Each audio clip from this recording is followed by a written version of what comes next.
vous allez bien? Oui, je vois des gens qui font des grands coucous. Est-ce que vous êtes chaud pour cette conférence? J'ai même des gens qui lèvent les bras. Très bien, bon. Vous savez qu'on aime bien commencer nos conférences par des images un petit peu loufoques. On va commencer par un seau percé. Si vous avez un seau avec de l'eau dedans et qu'il y a des trous et que l'eau s'évapore, vous avez deux solutions. La première, c'est de boucher les trous pour que la fuite s'arrête. La deuxième, ça va être d'ouvrir le robinet pour avoir encore plus d'eau et attendre, en croisant les doigts, que le seau se remplisse à ras-bord, même avec les trous. Bon, toute personne sensée se dirait « je vais boucher les trous ». Et pourtant, la plupart des agents et la plupart des agences immobilières font l'inverse. Elles continuent de mettre de l'eau, alors qu'il y a des trous, c'est une vraie passoire, ça s'écoule de partout. Et on ne s'arrête pas, on continue, on met. À votre avis, on parle de quoi? Ah, j'ai eu la bonne réponse dans l'audience. On parle des leads, des contacts acquéreurs, des contacts locataires, des contacts vendeurs. Vous savez, on est des grands passionnés de ça en immobilier. On va chasser de plus en plus de contacts et passer quelques semaines, quelques appels. Ils se retrouvent à dormir tranquillement dans nos bases de données et on ne les rappellera plus jamais, sauf si eux ont vu une annonce, s'ils ont eu envie de nous recontacter. Mais spontanément, on va laisser ces acquéreurs dormir en base. Si je vous dis que Conseil Influent, c'est une structure qui aide les agents, les agences à être plus visibles, à avoir des mandats, à faire de plus de chiffres d'affaires, en général, la première réflexion que vous allez tous avoir, c'est vous générez du lead? Est-ce que vous générez du lead? Comment je fais pour avoir plus de leads? Comment je fais pour signer des mandats? Non, c'est vrai? Si j'en vois qui me disent non, je retiens votre visage, on se voit à la sortie. Hein. On se voit à la sortie de l'école.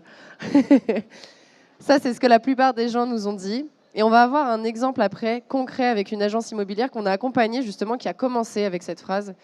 Est-ce que vous générez du lead? Je vous fais un petit teaser. Avant, on se présente. Je m'appelle Virgile Taudière, je suis le co-dirigeant du groupe La Forêt Nord de Sèvres. C'est 10 agences dans l'ouest de la France et chaque année, on fait entre 500 et 600 transactions. Je suis également le cofondateur de LeadPulse. Vous allez comprendre si vous restez à 30 minutes ce que c'est. Et je suis avant tout un passionné d'immobilier. J'adore ce métier, j'adore le métier que vous faites et c'est pour ça que j'adore en parler. Moi, je m'appelle Laura. Je travaille chez Conseil Influent depuis la création, depuis 3 ans. Mon métier, c'est de former les agents immobiliers et les agences immobilières à mon métier, qui est de créer la communication sur Instagram, Facebook, YouTube, LinkedIn, TikTok. Il y en a peut-être quelques-uns qui ont déjà vu mon visage. Vous êtes complètement traumatisés ou quoi? Levez la main. Est-ce que vous avez déjà vu mon visage? C'est pas grave si c'est pas le cas. Très bien, il y en a certains qui me connaissent. Et ma mission, donc, c'est de rendre Conseil Influent plus visible. On est les numéros 1 en France en termes de quantité, c'est-à-dire en termes de conseillers immobiliers accompagnés. On est à 2800. C'est également ça qui nous a valu quelques speeches chez TF1, France 3, Le Parisien, Capital, Radio Imo, etc., etc. Et en termes d'agences immobilières, on est à plus de 70 agences partout en France accompagnées de tout réseau confondu. La Forêt, évidemment. Mais on a également du Century 21, Guy Hocker, Rimax, Stéphane Plaza et Ra Immobilier. Et donc, je vous racontais une petite histoire juste avant. Les agences, les agents qui me disent « on veut plus de prospects ». Alors, vendeurs. En ce moment, on se sait, hein. Voilà, les vendeurs, bon, c'est pas trop le moment, mais je veux plus de prospects tout court. Ça pourrait être la phrase. On s'est dit chez Conseil Influent, ok, vous voulez plus de prospects, on va vous les donner. Si c'est ce que vous voulez, c'est ce qu'on va faire. On s'est dit, il y a un objectif commun autour de ça, tout le monde en veut, on va générer du lead. On s'est rendu compte que vous générer du lead, c'est pas compliqué. C'est vraiment pas compliqué de générer du lead. Par contre, suivre les leads et les convertir derrière, c'est une catastrophe. On va vous détailler après dans la conférence exactement ce que vous devriez faire. Et ensuite, on va faire un vote à main levée en étant honnête qui le fait réellement. Le problème des conseillers immobiliers, moi compris, parce que j'ai plutôt un profil agent immobilier, commercial terrain, c'est plutôt ma casquette. Le problème, c'est qu'on n'a pas le temps. En fait, pour un conseiller maintenant ou il y a quelques années, c'est la même chose, les journées, elles font 24 heures. Sauf qu'aujourd'hui, le rent, il a 10 ans. Prenez le job d'un conseiller immobilier il y a 10 ans et prenez-le maintenant. Un agent immobilier, maintenant, il doit savoir faire des visites virtuelles. Il doit savoir remplir son CRM. On ne le fait jamais, mais on doit savoir le faire. On doit savoir rédiger de belles annonces. On doit être bon en orthographe pour ne pas faire de fautes. On doit réaliser des photos mieux que des photographes. Bref, la liste des tâches qu'on a à faire, elle devient de plus en plus grande. Donc, on n'a pas assez de temps pour faire tout ce travail de setting, de suivi. On manque de compétences, je crois. L'agent immobilier, moi j'en ai parlé beaucoup avec des agents depuis 2 jours. Notre job, ce qui nous fait monter l'adrénaline, ce qu'on adore, c'est quand on se retrouve avec un vendeur, chez lui, à trouver les bons arguments pour le convaincre de signer une exclusivité. C'est quand on se retrouve dans une maison, dans un appartement, qu'on sent qu'un acquéreur commence à avoir un coup de cœur et qu'il va avoir besoin de nous pour se transformer en offre d'achat. C'est ça notre métier, c'est pas tout le reste. Donc on n'est pas hyper compétent en suivi, c'est pas notre cœur de compétence. Et le troisième, c'est le manque d'orga. En tant qu'agent immobilier, je parle pour moi, on n'est pas les champions de l'organisation. C'est pas ce qu'on fait de mieux. Pourtant, pour faire du bon suivi, il faut être ultra organisé. Pour ces 3 raisons-là, on n'est pas bon en suivi en tant qu'agent immobilier. Et c'est d'ailleurs ce que nous reprochent nos clients. Si vous prenez 1000 personnes dans la rue et vous leur demandez quel est le problème des agents immobiliers, principalement, c'est qu'on ne les rappelle pas et qu'on ne les tient pas au courant, et c'est pour ça qu'ils nous en veulent, pas pour nos honoraires. Il y a une slide qui ne veut pas se mettre, c'est pas très grave. Est-ce que vous vous sentez concerné par ce qu'on dit jusqu'ici? C'est timide. Oui, c'est timide, oh là là. Eh ben moi, je vais vous prendre un exemple avec une agence immobilière qui est selon moi un cas plutôt général. On a un coaching avec cette agence, on ne révèle pas le nom. Et cette agence, elle est hyper bien située, sur un bon secteur, elle est là depuis longtemps, depuis plusieurs années. Elle a des super avis Google, ça se passe très bien avec les clients sur le terrain, et elle se met sur le digital. Et elle nous dit, moi je veux plus de leads, c'est ce que je vous disais tout à l'heure. Je ne vous ai pas menti, ça existe vraiment. Et on lui dit, ok, on génère du lead, par contre, tu t'engages derrière à suivre. On te donne une trame, tu suis cette trame pour suivre les leads. On va vous la révéler après. Et on se rend compte au final qu'à ce moment-là, on nous dit non mais c'est bon, vous n'avez pas besoin de me donner de trame, moi je connais mon métier, hein. Moi je sais suivre les leads, je sais faire, je fais ça depuis longtemps, vous inquiétez pas pour ça. Ok, patatras, quelques semaines plus tard, on se rend compte qu'on envoie plein de leads et il y a un taux de conversion qui n'est pas si dingue que ça. On va prendre quelques chiffres après. 3 mois d'acquisition, 134 prospects, 6 rendez-vous d'estimation. Si on ne lit pas la ligne d'en dessous, franchement, les 6 estimations, j'imagine que vous les prenez tous. Sauf qu'on s'est dit 4% de taux de conversion. C'est quand même très peu. Alors on s'est dit, très bien, on reprend en main la génération on continue de prendre en main la génération de leads, mais on reprend en main le suivi. Sur 1 mois, après avoir repris le suivi des leads, on génère 32 prospects. Et là, en moins de temps, on génère 7 rendez-vous d'estimation avec un taux de conversion de 27%. Donc sur 1 mois, quand on génère 45 leads sans opérer sur le suivi, on génère 2 rendez-vous d'estimation avec 4% de taux de conversion. Quand nous suivons les leads avec une méthode, une trame, on génère moins de leads, on génère plus d'estimations, on a un meilleur taux de conversion. Et en fait, c'est ça, le message qu'on essaye de vous faire passer. C'est peut-être un peu surprenant, surtout en ce moment. On pourrait se dire, faut aller chercher de nouvelles opportunités, voir de nouvelles personnes, taper à de nouvelles portes, avoir plus de gens dans le pipe, dans le CRM, pour avoir plus de résultats. Alors que vous avez déjà des CRM remplis qui ne demandent qu'à être exploités et être transformés. Ah, tu voulais pas ? La conclusion, c'est qu'on est en 2023, quasiment en 2024. On a vécu des années formidables. Je ne sais pas si on peut vraiment les considérer comme formidables, mais exceptionnelles, hors normes. On a fait quasiment 1 200 000 transactions, et pour beaucoup d'agents immobiliers, les acquéreurs étaient devenus comme si c'était des cartouches illimitées. On pouvait les interchanger, ils ne pouvaient pas critiquer notre agence, considérer que ce n'était pas grave si on ne les rappelait pas. Aujourd'hui, on s'apprête à attaquer un marché qui fera peut-être timidement 800 000 transactions en 2024, là où il n'y a jamais eu autant d'agences et d'agents sur le marché. Donc croyez-moi, chaque client va compter, et ce qu'on va en faire, comment on va les suivre, ça va être plus important que jamais, parce qu'on ne pourra pas se dire, je mets une annonce et je vais avoir 15 clients au téléphone. Aujourd'hui, quand vous mettez une annonce, vous attendez les appels, vous les comptez. On n'est plus du tout dans le marché qu'on a connu. Donc, soignez chacun de vos clients et le suivi va être capital sur les années qu'on va connaître. Et en plus, j'ai un exemple très simple pour ça. C'est que moi, j'ai demandé à la forêt de chercher la maison de mes rêves. Et j'ai des amis autour de moi qui ont aussi commencé à leur âge à chercher des maisons. Et elles me disaient, on n'a pas trouvé notre bonheur. Et au final, on s'est rendu compte qu'on n'était peut-être pas prêt à acheter. Mais comme ces agences-là, elles n'ont pas réellement suivi, relancé, parlé, elles ont dit, moi je pense que je vais faire de particulier à particulier parce que bon, je vois pas trop la valeur ajoutée de l'agence. Même si les gens, ils n'ont pas de projet aujourd'hui, l'expérience qu'ils ont, elle reste ancrée en leur tête. Et des mois plus tard, si jamais vous les avez marqués positivement, ils vous rappelleront.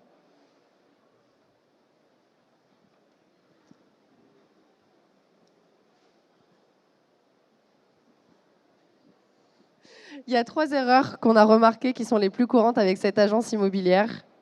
La première, c'était de ne pas contacter les leads immédiatement. Il faut savoir qu'un lead, il a plus de chances d'être converti dans les 5 premières minutes où vous le contactez. Qui fait ça? Qui a le temps aujourd'hui? Je vois des petites moues depuis le début de cette conférence. Est-ce que j'aurai le droit à un sourire? Il n'y a aucun agent immobilier qui fait ça. Mais oui, c'est pour ça que vous me faites tous cette tête-là. Personne ne fait ça. L'idéal, ce serait dans l'heure. Dans l'heure, c'est plus accessible? Ouais. Et est-ce que vous le feriez dans l'heure? Je reprends l'exemple de l'agence immobilière juste avant que je vous ai montré. On lui a envoyé des leads et on lui a dit, bon alors, ça s'est passé comment? Est-ce que vous les avez rappelés? Il nous dit, oui, oui, j'ai rappelé, mais il ne se souvenait pas de moi. Je dis, mais vous avez rappelé quand? Ben, la semaine d'après, 7 jours plus tard. J'ai pas eu le temps avant. Vous pensez que quelqu'un qui clique sur un bouton, qui voit un prospectus, il est dans son canapé, il est 22 heures, il clique sur le bouton, il dit ouais, c'est sympa, c'est intéressant. Vous le rappelez une semaine plus tard, il se souvient de vous? Pas sûr, parce que toute la semaine, il est sursollicité d'annonces, de flyers, de publicités au téléphone, à la radio, tout le temps. Deuxième erreur, ne pas multiplier les points de contact. Vous savez combien de points de contact minimum il faut pour espérer convertir un prospect? Si vous suivez mes conférences, vous le savez. Oui, il y a un bon élève devant. 7 à 13 points de contact minimum pour espérer convertir un prospect. Qui, aujourd'hui, à main levée, contacte au moins 7 fois un prospect? J'ai quelqu'un qui lève la main là-bas. On va se retrouver à la sortie. Abandonner trop tôt. La plupart des agents immobiliers, pour ne pas dire tous, moi compris, on a une vision court-termiste, moyen-termiste, mais jamais long terme. C'est-à-dire qu'on va être beaucoup plus attiré par la lumière qui brille d'un nouveau lead, d'une nouvelle opportunité, plutôt que par celle qui s'éteint. Vous savez, ce lead qu'on a déjà appelé 3 fois, on a laissé un message sur le répondeur, il ne nous rappelle pas, et puis après tout, moi j'ai fait mon taf, c'est de sa faute s'il ne me rappelle pas. Moi j'ai fait mon job. Et ce lead-là qu'on n'entretient pas, ce n'est pas celui-là qui nous attire, parce qu'on sait qu'on va devoir déployer plus d'énergie pour l'entretenir, pour aller le convertir en business, que le lead tout frais, tout beau, cachette, qui nous appelle en mode « Coucou, j'ai vu une nouvelle maison, je veux la visiter ». Celui-là, il nous séduit, on a envie de répondre tout de suite et on a envie de partir en visite. Par contre, l'autre qui est en train de s'éteindre, on a un comportement, la plupart du temps, c'est qu'on va le laisser tomber et il va continuer à dormir en base de données. Bon, c'est un peu négatif depuis tout à l'heure. On vous montre les erreurs, on fait des petites moues, mais la lumière qui s'allume, la lumière verte, ça va être Virgile ici qui va vous donner ses meilleures méthodes qu'il utilise dans ses agences pour suivre ses clients. Si je devais faire une conférence avec l'ensemble de mes agents immobiliers et l'ensemble de mes équipes pour leur donner mes meilleurs tips pour faire un suivi client parfait sur un marché immobilier en crise, ça donnerait ça. Le premier, ce serait, ça paraît tout bête, mais de classifier chaque acquéreur. Vous devez savoir si un client il est chaud, froid, tiède. En gros, s'il va acheter maintenant et qu'il a les moyens de le faire, si c'est un achat qu'il projette de faire dans 2, 3 mois et qu'il faut le suivre, mais que si on lui fait visiter une maison maintenant, il y a peu de chances de le convertir, ou s'il va acheter dans 9 mois, 1 an, parce que ça le brancherait bien d'avoir une maison à la mer, mais il n'a ni l'argent et il est allergique à l'eau de mer. Il y a peu de chances que ça se concrétise. Classifiez chacun de vos acquéreurs. Ça commence par là. La deuxième, ça va être de définir une vraie méthodologie en fonction de cette classification. Quelqu'un qui veut acheter maintenant, qui est pressé et qui a l'argent, qui a la capacité à décider, vous n'allez pas le rappeler une fois tous les mois. Vous allez lui envoyer un message peut-être tous les 7 jours, vous allez l'appeler très régulièrement, lui proposer des biens, vous allez être proactif, sinon il va se passer un truc, c'est qu'il va acheter sans vous. Celui qui va acheter à moyen terme, vous allez le rappeler un petit peu moins souvent, mais vous allez l'appeler quand même. Et celui enfin qui veut acheter sa maison à la mer, bah, c'est pas grave, vous allez avoir des points de contact beaucoup plus éloignés avec lui, mais vous ne le lâchez pas pour autant. Parce que si vous l'oubliez, lui vous oubliera. Et au moment où il aura l'argent pour acheter sa maison à la mer, ce n'est pas vous qui contactera, ce sera l'agence ou l'agent qui a mis une annonce qui lui correspond. Mais certainement pas vous. La troisième, c'est la plus dure. Ce que je viens de vous raconter avant, c'est finalement assez logique, assez facile. Mais la vraie difficulté, le vrai challenge, c'est d'être discipliné. C'est de vous tenir à cette méthode quoi qu'il arrive. Même le client qui n'était pas très sympa au téléphone, même celui qui ne vous a pas rappelé quand vous avez laissé un message, même celui qui a critiqué la maison et qui n'a pas arrêté pendant la dernière visite. Classifiez chacun de ces acquéreurs et rappelez-les tous. Soyez ultra disciplinés. C'est ce qui fait que vous allez y arriver. Enfin, vos acquéreurs, c'est des mines d'or. Je suis bien placé pour vous les expliquer, parce que Laura vous a dit tout à l'heure qu'elle cherchait une maison, et elle a demandé à Laforêt de lui trouver une maison. Elle me l'a demandé à moi. C'est un enfer.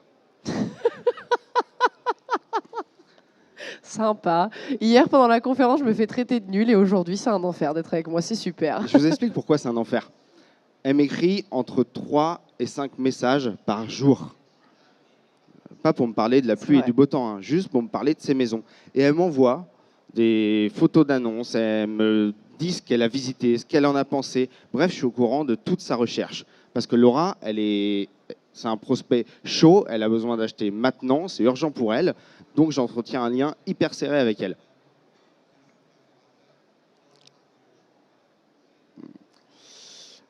Ensuite, vos acquéreurs, c'est bien de les appeler, c'est bien de prendre des nouvelles, mais ils ont besoin d'une chose. Ce qu'ils veulent, c'est acheter une maison. Donc, ils veulent faire des visites. Vous, quand vous allez essayer un jean, vous allez essayer 2-3 jeans avant de vous décider.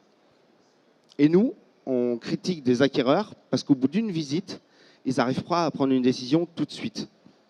Si on se met à leur place, c'est ultra normal de mettre du temps à se décider. C'est ultra normal d'avoir envie de visiter plusieurs maisons, plusieurs appartements et d'avoir besoin de prendre son temps.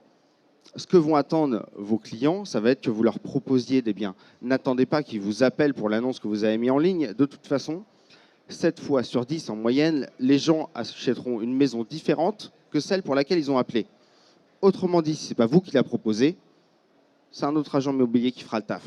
Autant que ce soit vous qui proposiez cette maison. Et il y a une double vertu. Vous pouvez suivre vos vendeurs autant que vous voulez.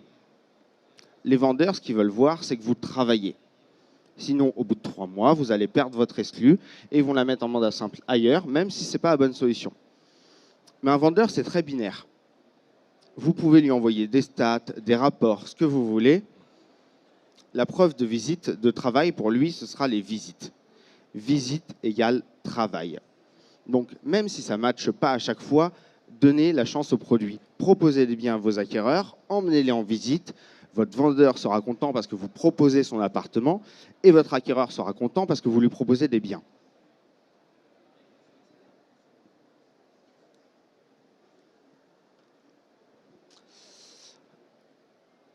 Enfin, je vous ai dit tout à l'heure que 7 fois sur 10, un acquéreur va acheter un bien différent de celui pour lequel il a appelé. Faites preuve de spontanéité. Vous aurez beau discuter tout le temps, autant que vous voulez avec vos clients, il va vous décrire la maison de ses rêves, mais en fait, c'est ni plus ni moins qu'un gamin qui est en train de faire sa liste au Père Noël. Sauf que le feeling qu'on a dans une maison, le ressenti, vous savez, ce coup de cœur là qui se décide en 30 secondes. Vous avez déjà vécu cette situation où un acquéreur a acheté un bien complètement différent de ce qu'il vous avait décrit comme sa recherche. Le client qui ne voulait pas de terrain, mais finalement, il achète de quoi mettre 2 chevaux. Vous l'avez tous vécu, cette situation. Et donc, il faut laisser la chance au coup de cœur. Vous en tenez pas seulement aux critères de recherche de vos clients, prenez le temps de les surprendre, de les emmener dans une maison, dans un appartement qui ne correspond pas à 100% à votre recherche. Faites-les réagir et peut-être qu'il y aura un coup de cœur derrière. En tout cas, en passant du temps avec eux, en visite, parce que c'est ça qu'ils aiment, les visites. Là, vous allez comprendre comment ils vivent, comment ils ressentent, ce qu'ils aiment, ce qu'ils n'aiment pas, parce qu'ils vont parler, ils vont vous le dire, plus facilement qu'au téléphone. Enfin, on a des dizaines de clients à suivre, et si on met tout là-dedans, on a beau être les meilleurs, on va oublier. On va oublier de rappeler un client, on va oublier ce que le client nous avait dit sur la maison qu'il a visitée il y a 2 mois. Donc, créez-vous une to-do list, ce que vous voulez, sur un papier, sur un bloc papier, sur un CRM, servez-vous de votre téléphone, de votre iPad, de ce que vous voulez, le support, on s'en fout. Ce qui compte, c'est que vous ayez quelque chose pour décharger votre cerveau et planifier toutes les actions à venir avec les acquéreurs que vous avez emmenés en visite, pour lesquels vous avez dépensé de l'argent chez des portails ou chez des solutions pour les attirer dans votre CRM.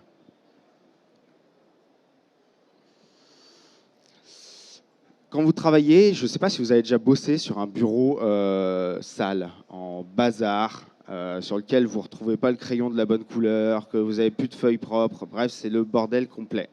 Un peu comme un écran d'ordinateur où il y a des icônes partout. C'est pas agréable de bosser sur ce genre de bureau. Et bien, c'est exactement pareil avec vos bases de données. Si dans votre base de données, c'est le bazar, si les acquéreurs ne sont pas classifiés, si vous ne mettez pas à jour leurs fiches contacts, si vous ne mettez pas à jour le bilan des recherches, ce qu'ils ont aimé, pas aimé, au fil du temps, votre base de données, ça devient un joyeux bazar dans lequel vous n'aurez aucune envie d'aller fouiner pour trouver des potentiels acquéreurs.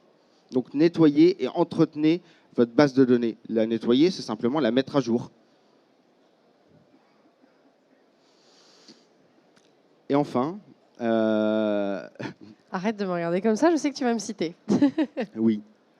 Demandez-leur ce qu'ils aiment. C'est tout bête, mais demandez-leur de vous l'exprimer avec des photos du concret. Je vous le disais tout à l'heure, un acquéreur a fait sa liste au Père Noël. Donc si vous lui demandez au téléphone, il va vous décrire les choses avec ses mots à lui, et vous allez les comprendre avec votre cerveau à vous. Ça crée déjà un décalage. Demandez-lui simplement de vous envoyer toutes les annonces qu'il aime, chez la concurrence ou pas, pour comprendre ce que cette personne aime, et accessoirement, peut-être aller chasser des biens que vous n'avez pas aujourd'hui, peut-être travailler en amépi, travailler avec des confrères, travailler en partagé, mais ne pas laisser votre client vous échapper. C'est ce que j'ai fait avec Laura, par exemple. Tous les jours, elle m'envoie des annonces de biens chez IAD, chez Orpi, chez toutes les agences. Je ne sais plus quoi en faire. Si vous reprenez notre fil de discussion WhatsApp, j'ai des dizaines d'annonces de Laura où elle m'envoie tout ce qu'elle aime. Moi, j'ai deux vertus. Ça me titille un peu, parce que je vois des biens que je n'ai pas et j'ai très envie d'aller les chercher et de pouvoir moi aussi les proposer. Mais je comprends surtout de mieux en mieux ce qu'elle aime et ce que je vais pouvoir lui proposer pour qu'à la fin, elle l'achète. Enfin, quand vous avez un acquéreur, ayez une vision plutôt long-termiste. Trop souvent, on se contente d'avoir une réflexion. Un acquéreur nous demande ce qu'il a envie de visiter. Et nous, si on ne l'a pas en stock, on l'oublie. Non, désolé, monsieur le client, j'ai rien à vous proposer, on ne pourra pas aller en visite. À partir du moment où un acquéreur vous a confié son projet, sollicitez votre réseau, sollicitez les réseaux sociaux, vos confrères. Rien ne vous empêche de faire un post sur les réseaux sociaux avec « j'ai tel client » qui cherche tel type de bien, de telle surface, à tel prix, à tel budget, envoyez-moi un message si vous avez ce qui colle. De toute façon, au moment de faire ce post, vous n'avez pas le bien en stock. Donc vous partez avec 0. Le simple geste de faire ce post, vous vous donnez une chance supplémentaire de trouver un bien qui pourra correspondre à votre acquéreur.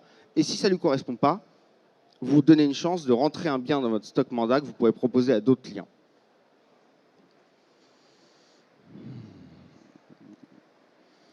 Enfin, c'est le troisième enfin, mais on va y arriver, créer des opportunités.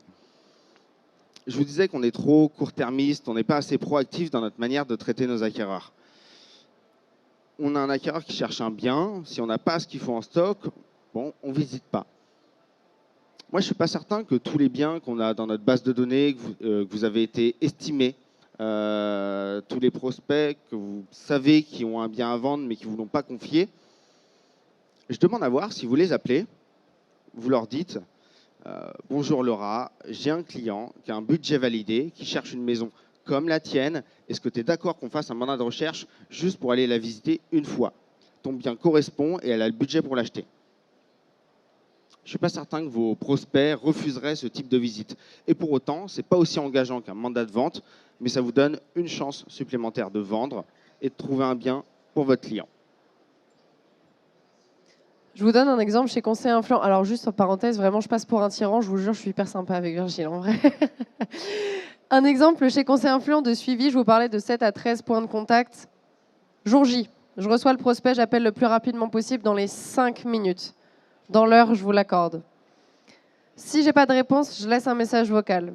Dans la journée, si j'ai toujours pas eu de réponse, je rappelle de nouveau et je laisse un SMS. Le jour d'après, si j'ai toujours pas de réponse, je rappelle et relaisse un message vocal. Puis je laisse un SMS après ce message vocal. Le jour d'après encore, donc J+2, je rappelle, laisse un message vocal, SMS, et ça jusqu'à J+7. Mais. Alors c'est très cool tout ce qu'on vient de vous dire, les fameux 11 tips, toutes les astuces que je viens de vous donner. Et j'adore ce que vient de dire Laura parce que c'est clairement ce qu'il faut faire. Mais si on est honnête, en tant qu'agent immobilier, c'est tout ce que je ne ferai pas. C'est juste impossible à tenir une routine pareille. C'est impossible à tenir une telle routine de rappel client, d'être aussi performant sur le suivi. Il y en a peut-être 2-3% d'entre vous qui y arriveront, mais parce que c'est des spécialistes là-dedans. Et en contrepartie, ils seront moins bons ailleurs. Ce n'est pas ça le cœur de notre métier et c'est aujourd'hui trop compliqué d'être aussi efficace là-dessus. Du coup, la question qu'on s'est posée avec LeadPulse, c'est comment est-ce qu'une révolution technologique comme l'intelligence artificielle peut venir à côté des agents immobiliers régler ce problème. Automatiser toutes les tâches qu'on vient de vous décrire, qui seraient faites par une intelligence artificielle à côté de vous, pour vous permettre justement de compenser ce que vous ne pouvez pas faire aujourd'hui, pas parce que vous n'êtes pas bon, mais parce que techniquement, vous n'avez pas suffisamment de temps et que ce n'est pas votre cœur de métier. La promesse de LeadPulse, elle est toute simple. C'est de transformer tous ces contacts dont on parle depuis tout à l'heure. Ces contacts qui dorment dans vos bases de données, que vous ne rappellerez jamais, qu'achèteront avec quelqu'un d'autre. Ça peut être vos acquéreurs, vos locataires, pourquoi pas les estimations, les leads que vous choisissez. Et c'est de les transformer potentiellement en chiffre d'affaires. Toutes ces bases de données qui dorment. Je vais vous donner un exemple très concret. Au 31 octobre, dans notre base de données, on n'avait pas loin de 5000 acquéreurs. Sur ces 5000 acquéreurs, depuis le début de l'année, on a organisé 2043 visites. C'est un petit peu de boulot. Mais ça en vaut la peine. On a réalisé 476 ventes sur ces clients. Si je vous donne ces ventes, vous les prenez. Et moi, je les reveux bien encore tout le temps. Mais la vraie question qui se pose, c'est que deviennent les 4500 acquéreurs à qui je n'ai pas vendu une maison, à qui je n'ai pas vendu un appartement. Et en soi, c'est un peu comme donner de la confiture à des cochons. Vous avez dépensé des fortunes pour aller capter des leads sur les portails. Et je ne dis pas qu'il faut continuer, qu'il faut arrêter avec les portails. Au contraire, il faut générer des leads. Mais derrière, il faut également les suivre. Tous ces leads que vous avez générés, vous acceptez, un petit peu inconsciemment, de les mettre en somme à la poubelle, de les laisser dans votre base de données et de se dire, bon, eh ben, lui n'achètera pas avec moi et c'est pas grave. J'ai payé pour, mais c'est pas grave, ça m'a permis de vendre à peu près à 10% de ces clients-là. Et c'est sur ce créneau qu'on veut se positionner avec LeadPulse. Le principe, il est simple. C'est une IA conversationnelle qui va se brancher à votre CRM et qui va aller discuter avec ces clients-là. Mais pas la discussion bonjour Emmanuel, est-ce que tu cherches toujours un bien? Vous savez, cette discussion un peu stérile qui aboutit à rien, où le client répond oui, non, et c'est à nous de le rappeler derrière. Le pouvoir qui est assez incroyable avec l'intelligence artificielle, c'est qu'elle est capable d'aller beaucoup plus loin que ça. Et si vous croyez que dans votre métier, l'intelligence artificielle va vous servir à corriger vos mails, à améliorer la rédaction de vos annonces, je crois que ça va beaucoup plus loin en termes de capacité. L'idée, c'est d'avoir une IA qui va pouvoir discuter avec vos prospects, mais pas simplement discuter, qui va être capable de leur proposer des biens, de les réchauffer, de mettre à jour leurs recherches et de pouvoir vous le dire quand est-ce que vous pouvez contacter ces clients et retourner faire du business avec. Laura va vous donner un exemple. Je vous donne un exemple ici. J'ai fait une conférence. 500 présents, 1200 inscrits. On va pas s'amuser à appeler 7 à 13 fois tout le monde, hein, on est bien d'accord, je peux pas me multiplier en 8000. Bonjour Betty, c'est Estelle de Conseil Influent. J'ai remarqué ta présence lors de notre conférence en ligne sur l'IA. As-tu trouvé ça intéressant? Bonjour Estelle, oui, très intéressant. Je suis heureuse que tu aies apprécié. Souhaiterais-tu approfondir certains aspects discutés lors de la conférence sur l'IA? Je suis en double activité, je n'ai pas le budget pour suivre la formation.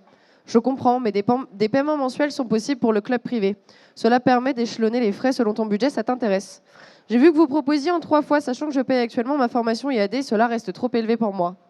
On peut comprendre. Pourquoi ne pas échanger avec un expert lors d'un appel gratuit pour voir comment adapter cela à ta situation? Oui, pourquoi pas. Call booké. Rendez-vous converti en client. Et on n'a rien fait. On a juste collé l'IA avec les bons prompts à notre base de données.